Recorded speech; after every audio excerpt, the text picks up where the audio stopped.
اس پر تو ظاہر ہے کل بجٹ کے بعد مزید بات ہو سکے گی، لیکن ابھی جو کہا جا رہا ہے، معاشی ماہرین بھی کہہ رہے ہیں کہ جب بجٹ آئے گا تو عوام کو پتہ لگ جائے گا اب جو معاشی اہداف میں ناکامی کی وجوہات ہیں وہ کیا ہیں، جو وزیر خزانہ نے بتائی صرف وہی ہیں، یا اس میں وہ جو ہم بار بار معاشی اصلاحات ریفارمز کی بات کرتے ہیں جو گورنمنٹ ہمیشہ ناکام رہتی ہے وہ بھی موجود ہے۔ الیاس صاحب آپ کی طرف آؤں گی، آپ کے خیال میں یہ جو آئندہ مالی سال کے معاشی اہداف مقرر کیے گئے، ایک تو یہ کتنے حقیقت کے قریب ہیں، اور جو وجوہات بتائی وزیر خزانہ کی طرف سے کیا آپ سمجھتے ہیں وہی وجوہات ہیں، یا پھر اگر درست اسٹریٹجی درست الیکشن ریفارمز کی طرف گورنمنٹ چلی جاتی تو بہت سارے معاملات بہتر ہو سکتے تھے؟ دیکھیے بالکل وہ کہہ رہے ہیں نا کہ عالمی حالات جس میں امریکہ ایران کا جو مسئلہ بنا ہوا ہے اس میں پاکستان کو جو مسئلہ ہے، پاکستان نے جو فیول ہے اس کی پرائسز بڑھی، اور پاکستان نے کی جانب سے اگر اس کو صحیح مینیج کیا جاتا، گورننس وغیرہ صحیح ایڈاپٹ کی جاتی تو یہ حالات پہلے اتنے نہ ہوتے،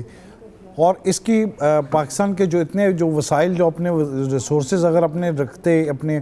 اس کا فیول کے ٹینک اپنا یعنی کہ اسٹوریج وغیرہ زیادہ ہوتی تو اتنا نہ کرتے۔ زیادہ تر تو انہوں نے یہ کوشش کی، اس میں ان کی گورننس یہ تھی کہ جب اعلان اس ٹائم حالات ایسے ہوئے تو انہوں نے فیول وغیرہ کا اسٹور وغیرہ سے پہلے ہی اپنے ادھر لیوی کا اضافہ کر لیا تھا تاکہ اپنے ریسورسز میں اضافہ کیا تھا۔ یہ تو سب کے سامنے واضح طور پر ہے۔ تو ایسے ہی حالات ہیں، انہوں نے اگر اپنی گورننس صحیح رکھی ہوتی، اس میں سب سے بڑے رکھ لیں اگر آئی پی پیز کا رکھ لیا ہوتا کہ آئی پی پیز کے جو کیپیسٹی پیمنٹس وغیرہ نہ کرنی پڑتی تو وہی اتنے جو پیسے ہیں جو سرکولر ڈیٹ بن گیا جو آپ کے عوام کو ہی اتارنا پڑے گا، عوام پر ٹیکس لگیں گے تو تب ہی وہ سرکولر ڈیٹ اترے گا کہیں، اور کہیں سے پیسے نہیں آنا، اسی عوام نے، اسی لوگوں نے، انہی لوگوں نے دینے جو کہ پہلے ٹیکس دیتے ہیں۔ تو ان کی بیڈ گورننس کی وجہ سے یہ سارا کچھ ہوتا ہے۔ اگر یہ صحیح عمل کرتے، صحیح چیزیں وغیرہ کرتے، اگر ٹیکسیشن وغیرہ کے معاملے میں اس کو لیتے جو ٹیکس نیٹ میں نہیں ہیں لوگ، ان کو ٹیکس نیٹ میں لاتے تو اپنے وسائل وغیرہ رکھتے تو اس میں کوئی مسئلہ نہیں ہوتا اتنا زیادہ، اپنے وسائل سے سارا کرتے۔ اب جو انہوں نے ہدف رکھے ہیں 4% کا، یہ 4% کا ہدف تو یہی ہوتا ہے کہ انہوں نے اپنا ایکچول رکھا ہے کہ اس دفعہ بھی 3.7%۔ اگر انہوں نے قرضے اتارنے ہیں یا اپنی اکانومی کو گرو کرنا ہے تو ہمارے پاس اتنی ہے نہیں کہ انڈسٹری اتنی نہیں ہے کہ ہم لوگوں کو زیادہ روزگار دے سکیں، زیادہ انڈسٹری لگا سکیں اور اپنی ایکسپورٹ بڑھا سکیں۔ تو ظاہر اتنی گروتھ رہے گی، اور وہ گروتھ رکھنے کے لیے آئی ایم ایف کے سامنے ہدف رکھا ہے، تو اس کے لیے اگر انہوں نے گروتھ کرنی ہو تو اس کے لیے 7 سے 8% اپنی گروتھ رکھیں اور اگلے سال بھی بڑھانے کے لیے کام کریں، تو اس سے ہی اکانومی کو فائدہ ہے، تو اس سے ہی لوگوں کا روزگار۔ دیکھ لیں آپ، جو بھی گورنمنٹ کہتی ہے کہ جی ہمارے جو معاشی اشاریے ہیں جو ہیں ہم نے ٹارگٹ پورے کیے، اس سے عام آدمی کو کیا فائدہ ملا؟ ان کی قوت خرید کدھر ہے؟ ان کو ٹیکس میں ریلیف ملا، ان کو پیٹرول میں ریلیف ملا، کسی چیز میں ریلیف نہیں ملا۔ گورنمنٹ کے پاس ایک آسان طریقہ ہے کہ جو بھی ہے اپنا خسارہ پورا کرنے کے لیے اسی عوام پر ٹیکس مزید لگا دیا جائے اور انہی سے وصول کیا جائے۔ جو بھی ایف بی آر کے ہدف رکھے ہوئے ہیں، ایف بی آر کے اتنی بڑی جو مشینری ہے اس مشینری کا کام یہ ہے کہ ٹیکس نیٹ میں لوگوں کو لے کے آئیں جو ٹیکس نہیں دے رہے ان کو، تو وہ بجائے کہ اس کو لے کے آنے کے لیے جو لوگ ٹیکس دے رہے ہیں، ابھی جو پرچیزنگ کرنے جب پرچیز کوئی چیز خریدنے جاتے ہیں وہ مزید ٹیکس دیتے ہیں۔ آپ دیکھ لیں کہ کوئی نہ کوئی طریقہ ایسا اڈاپٹ کرتے ہیں کہ یہی لوگ ٹیکس میں دوبارہ پھنس جائیں، تو وہ چیزیں یہ ٹھیک نہیں ہے۔ گورنمنٹ کو چاہیے ٹیکس نیٹ میں اپنے اضافہ کرے کہ اگر 37 لاکھ لوگ ٹیکس دے رہے ہیں تو اس کی تعداد میں اضافہ کریں اور ان لوگوں کو زیادہ لے کے آئیں کہ وہ ٹیکس نیٹ میں وہ لوگ نہ آئیں کہ جو ریٹرنز فائل کر رہے ہیں لاسز میں فائل کر رہے ہیں، وہ لوگ لے کے آنے چاہیے ریٹرن میں کہ ڈاکومنٹیشن ہو جو ایکچول ہو، جو صحیح۔ یہاں بھی گورننس کا مسئلہ کہ اگر صحیح لوگ ٹیکس دے رہے ہیں تو ان کو صحیح نیٹ میں لے گئے، جہاں سے ٹیکس اویژن ہو رہی ہے ادھر سے روکیں۔ یہ اب سارا کام انہی کا گورنمنٹ کا کام ہے۔ اگر گورنمنٹ یہ کام نہیں پراپر کر سکتی تو اس کے لیے آسان ہدف یہی ہے کہ عوام پر ٹیکس لگا دیا جائے۔ البتہ بجٹ میں کوئی ایسا چیز ریلیف دکھائی نہیں دے رہی کہ عوام کو، عام آدمی کو ریلیف ملے۔ ٹھیک ہے ایاز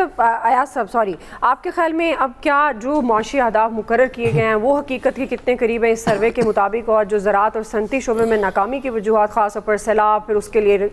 ریلیف ریسکیو کی کوششیں انہوں نے بتائی ریزن، اور ایران جنگ کا بھی انہوں نے ذکر کیا۔ آپ کے خیال میں یہی وجوہات ہیں یا پرائرٹیز بھی میٹر کرتی ہیں گورنمنٹ کی؟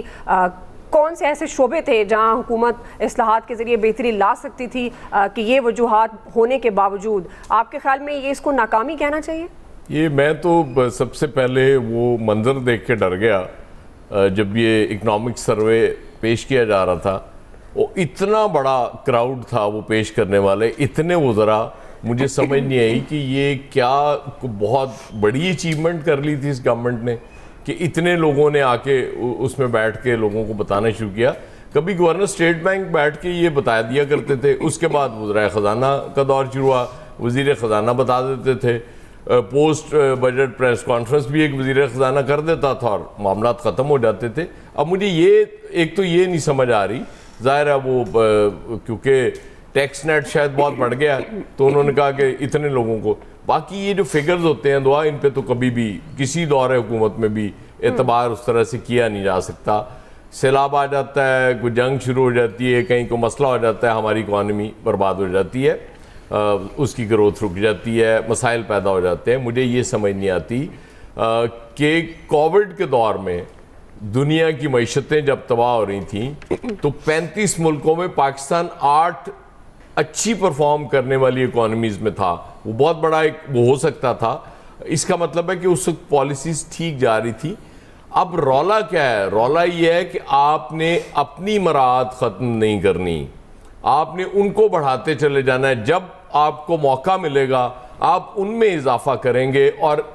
غریب کے لیے, عام آدمی کے لیے ٹیکس میں اضافہ کریں گے. ایک مدت سے ایک ہی چیز اس ملک میں 5واں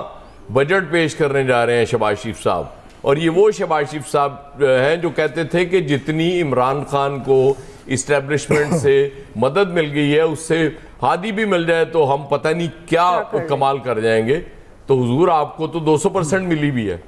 پھر آپ کی یہ پرفارمنس ہے, اور پھر اتنے وزیروں کو بٹھا کے آپ کو وہ کرنی پڑتی ہے, اس میں چیئرمین FBR کو بھی بٹھاتے ہیں, اور جب کوئی دلیل نہیں ہوتی, جواب نہیں ہوتا, پھر آپ تانے دینے پہ اتر آتے ہیں, اس دوران رپورٹرز کے ساتھ لڑنا شروع کر دیتے ہیں. یہ کیا طریقہ ہے؟ میری سمجھ سے باہر ہے. اگر آپ یہ بالکل زبردست آپ کے اشاریے تھے جو آپ بیان کر رہے تھے تو پھر آپ ان کو آرام سے ڈیفینڈ کر سکتے تھے, جواز کے ساتھ کر سکتے تھے, لیکن نہیں, ظاہر ہے ہی کچھ نہیں. اور